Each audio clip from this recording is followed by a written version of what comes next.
یہ بڑی حیران کن خبر تھی. یہ خبر بھی جیو میں پبلش ہوئی ہے، اور پہلی والی جو میں نے آپ کو بھی خبر بتائی وہ بھی جیو میں پبلش ہوئی، اور بھی بہت ساری سائٹس پر یہ پبلش ہو رہی ہیں چیزیں. اس میں جناب بتایا گیا ہے کہ جو برطانیہ ہے اس نے پاکستانیوں کے ویزے ریجیکٹ کر کر کے 5.3 ملین پاؤنڈز ارن کر لیے. یہ پہلی مرتبہ میں نے سنا ہے. سرکاری ملازمین کی تنخواہوں اور پینشن میں بھی اضافہ کیا گیا ہے. حکومت نے بجٹ میں ملازمین کی تنخواہوں میں 25% اضافہ کر دیا. وزیر خزانہ کے مطابق گریڈ 1 سے 16 کے ملازمین کی تنخواہوں میں 25% اور گریڈ 17 سے 22 تک کے افسران کی تنخواہوں میں 22% اضافہ کیا گیا. وزیر اعظم شہباز شریف کی زیر صدارت پارلیمنٹ ہاؤس میں نون لیگ کی پارلیمانی پارٹی کا اجلاس ہوا. لیبر فورس ہے وہ -8.3 نیچے گئی ہے. جب صنعت آپ کی بند ہوتی ہے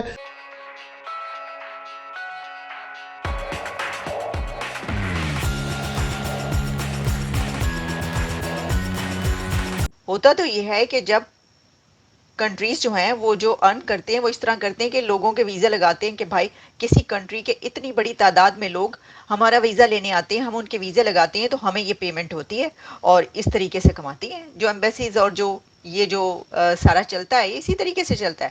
کنٹریز کو فائدہ ہوتا ہے کیونکہ جتنے بھی کنٹریز ایسے ہیں جیسے کہ ویسٹ میں ہیں، ایسے بہت سارے امریکہ اور دیگر کنٹریز، ان کے پاس جب دیگر کنٹریز سے، جیسے کہ پاکستان ایک ایسا ملک ہے جہاں پر ایمبیسیز کے باہر لائنیں لگی ہوتی ہیں ویزا لینے کے لیے، پاسپورٹ ہاتھ میں پکڑ کے لینے کے لیے ویزا. لیکن وہی لوگ کہ جو صبح لائنوں میں لگے ہوتے ہیں، شام کو وہ لوگ امریکہ کو اور سامراجی طاقتوں کو گالیاں دے رہے ہوتے ہیں، برا بھلا کہہ رہے ہوتے ہیں، IMF کو گالیاں دے رہے ہوتے ہیں کہ دیکھو ہمیں جو ہے وہ قرضے کے پیچھے لگایا ہوا ہے. اپنے لوگوں کو برا بھلا کہیں بھائی کہ جنہوں نے قرضے تلے آپ کو دبا دیا کہ ہر آپ کا پیدا ہونے والا بچہ بھی 2,80,000 روپے کے قرض تلے دبا ہوا، ان کو گالیاں دیں. لیکن کیونکہ آپ کو پتہ ہی ہے ویسٹ کو تو وہاں پر گالیاں دینے کی ایک بڑا ہی ٹرینڈ ہے، اور سکھایا یہ جاتا ہے ہمیشہ سے، پتہ ہی آپ کو ایموشنز. خیر اس کی طرف اب ہم کیا جائیں تو یہ خبر کچھ یوں ہے کہ برطانیہ نے پاکستانیوں کے ویزے ریجیکٹ کر کر کے 5.3 ملین پاؤنڈز کما لیے ہیں. ایگزیکٹلی جو لکھا ہے میں آپ کو وہ بتا رہی ہوں، یہ میں نے خود سے اپنی ہیڈ لائن نہیں بنائی، جس میں ہے پاکستانیوں کے ویزے مسترد کر کے برطانیہ نے 2023 میں 1,87 کروڑ روپے سے زائد کما لیے، اور پاکستانیوں کے ویزے مسترد کر کے جو ہے وہ 5.3 ملین پاؤنڈز بنتے ہیں جو یو کے نے کمائے ہیں. اور صرف یو کے نہیں بلکہ یورپی یونین کی کمائی کا اندازہ 99,86,60,000 پاکستانی روپے ہے، کہ جو یورپی یونین ہے اس نے بھی پاکستانیوں کے ویزے مسترد کر کر کے، ڈینائی کر کر کے کوئی تقریباً 99,86,00,000 روپے کمائے ہیں. اب ہوتا کیا ہے، جو ہم نے یہ بات کی کہ ویزے لگتے ہیں تو کماتے ہیں، یہاں پر الٹی گنگا کیوں بہ رہی ہے؟ یہاں پر الٹی گنگا اس لیے بہ رہی ہے کہ وہاں پہ بہت زیادہ ویزے جو ہیں وہ مسترد کر دیے جاتے ہیں. تو اتنی بڑی تعداد مسترد کر کیے جانے کی ہے ویزوں کی کہ وہ ویسے تو مسترد کر رہے ہیں لیکن سٹاف کام تو کر رہا ہے نا. اور اس کی سب سے بڑی لاجک یہ ہے کہ جو فیس جمع کروائی جاتی ہے، پاکستانی جو کہ ویزا لیتے ہیں وہ جو فیس جمع کرواتے ہیں کہ جناب ہمارے پاسپورٹ ہے اس کے اوپر ہمیں اس کنٹری کا میں ہم نے جانا ہے ویزا لگا کے دے دیں، وہ فیس واپس نہیں کی جاتی، وہ نان ریٹرنیبل فیس ہے. تو اگر آپ نے 20,000 30,000 50,000 کہیں پر جمع کروائے ہیں کہ جی ہمیں آپ کا ویزا چاہیے، تو وہ لگے یا نہ لگے آپ کو وہ رقم واپس نہیں ملے گی. تو اس لیے یہ خبر یہ پبلش ہو رہی ہے کہ کنٹریز کا تو یہ ہوتا ہے کہ جناب اس کنٹری کا ویزے لگا لگا کے انہوں نے اتنی رقم کما لی، لیکن یہاں پر یہ آ رہا ہے کہ پاکستانیوں کے ویزے مسترد کر کر کے 5.4 ملین پاؤنڈز کما لیے برطانیہ نے، اور یورپی یونین نے 99,86,00,000 روپے کما لیے. مطلب ہر چیز میں جو ہے نا ہم انوکھے. اپنی جو 1.5 اینٹ کی مسجد وہ ہر جگہ پر الگ ہے. ہم نے کسی کے ساتھ جو ہے نا نہ چلنے کی قسم کھا رکھی ہے. جو روٹین کے کام ہے یا جو نارمل वे है वो कहीं पर इख्तियार नहीं करता या नीचे जाती है। फिर बेरोजगारी है, बेरोजगारी जो बताया जा रहा है 10%, 10% के करीब जो है ना आपकी बेरोजगारी के फिगर्स आ रहे हैं, और गुर्बत से नीचे जो कि बिल्कुल वो हैं वो 40-41% का फिगर आ रहा है। तो मैं जगड़ा साहब कल जो आने वाला है बजट, जो आने की साल की बात करेंगे, मगर ये जो पिछला साल था जो कि पार्शली इसके अंदर पीडीएम की गवर्नमेंट थी कि शहबाज शरीफ साहब ने पेश किया, फिर दरमियान में 6 माह उनके थे, दोनों का मिक्स्ड बैग था। तो मैं चाह रहा हूँ कि आपका ओवरऑल व्यू लूँ कि क्या आप ये इकोनॉमिक सर्वे के पिछले साल के अदाद शुमार के मुतालिक कहना चाहेंगे?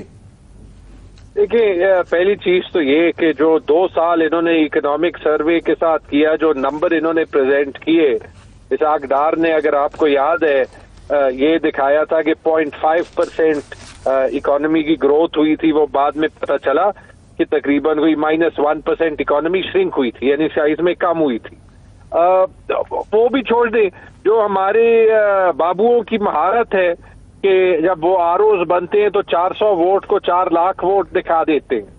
तो मेरे ख्याल में कि नंबर्स जो भी हो उन पे तो कोई यकीन नहीं करता। पाकिस्तान की अवाम की, पाकिस्तान की स्टेट पे जो एतमाद है वो खुद इन्होंने उठाया है। तो मेरे ख्याल में इस पे तो किसी को गिला नहीं होना चाहिए। खैर, उसके बावजूद तकरीबन कोई भी टारगेट इन्होंने मीट नहीं किया। और वो क्यों? मैं आपको एक मिसाल दे दूं। मुझे याद है 2022 में ये नेशनल इकोनॉमिक काउंसिल की मीटिंग मैंने अटेंड की थी, तो ये जो बड़ा रोना रोते थे कि जी मुल्क डिफॉल्ट हो रहा है, ये हो रहा है, वो हो रहा है। और उस वक्त मेरे ख्याल में जो प्लानिंग या फाइनेंस मिनिस्ट्री के जो फिगर्स थे वो 2% ग्रोथ दिखा रही थी। तो वहीं पे शहबाज शरीफ ने कहा नहीं ये 2% नहीं, ये सेक्रेटरी साहब ये 5% कर दें। तो देखें, इस तरीके से तो हम इकोनॉमिक फैसले करते हैं। ये वो साल है जब अल्टीमेटली ग्रोथ -0.5% हुई थी। तो माइनस मेरे ख्याल में शहबाज शरीफ साहब कहना भूल गए थे।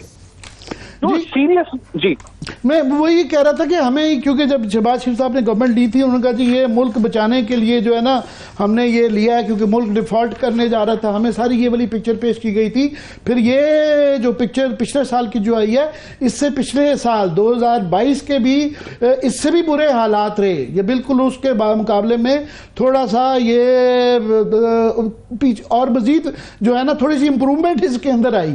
तो ये ओवरऑल जो आप देखेंगे 2 साल की कहानी के अंदर सबसे ज्यादा स्ट्राइकिंग जो आपको मोरलेस अंदाजा ही था, ये सारे फिगर्स आप और हम सब देख रहे थे, मगर इसके अंदर कोई जो नए फिगर्स में कोई चीज स्ट्राइकिंग आपको लगी हो, एनी सरप्राइज? देखिए, स्ट्राइकिंग तो यही है कि अगर आप देख लें कि 2 साल बाद भी लार्ज स्केल मैन्युफैक्चरिंग को देख लें या नॉन एग्रीकल्चर इकोनॉमी को देख लें, वो तो ग्रो ही नहीं की।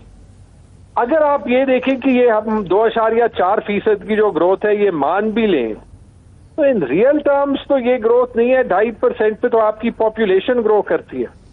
लेकिन जो दूसरी चीज जिस पे मुझे बहुत अफसोस होता है वो ये है कि चले जो भी सियासी हालात हो, जो भी जो है वो बाकी टर्ब्यूलेंस हो, गवर्नमेंट की ये औकात तो हो कि आप एक्चुअली कोई फिस्कल रिफॉर्म पे कोई सीरियसनेस देख लें। तो उसमें तो आप खुद ही बता दें, आमिर साहब आपने एक बहुत इंपॉर्टेंट पॉइंट रेस किया। मुझे ये बताएं कि अगर हमने एक्चुअली फिस्कल डेफिसिट कम करना है तो ये एक्सपेंडिचर रिफॉर्म कौन करेगा? और जब तक ये नहीं करेगा, कड़वे घूंट तो सबने पीने ही है, जब तक ये नहीं होगा तो हम दोबारा से एक पूरा साइकिल जो है वो वेस्ट कर रहे हैं। क्या उस सरकारी निजाम में जहां पे 10 लोगों में एक बंदा काम करता है, 9 सिर्फ घर जाते हैं, तनख्वाह लेते हैं, उसका किसी ने कुछ किया? क्या जो पेंशन अनफंडेड है, चले हमने तो केपी में उसका निजाम बना लिया, ये लोग क्या कर रहे हैं? क्या जो डेवलपमेंट बजट में आधे प्रोजेक्ट्स काम के नहीं होते उसमें कुछ हुआ? ये आज आप देख लें 70-75 अरब की इन्होंने पार्लियामेंटेरियन स्कीम्स दोबारा से जो है वो अनाउंस कर दी। मैं उस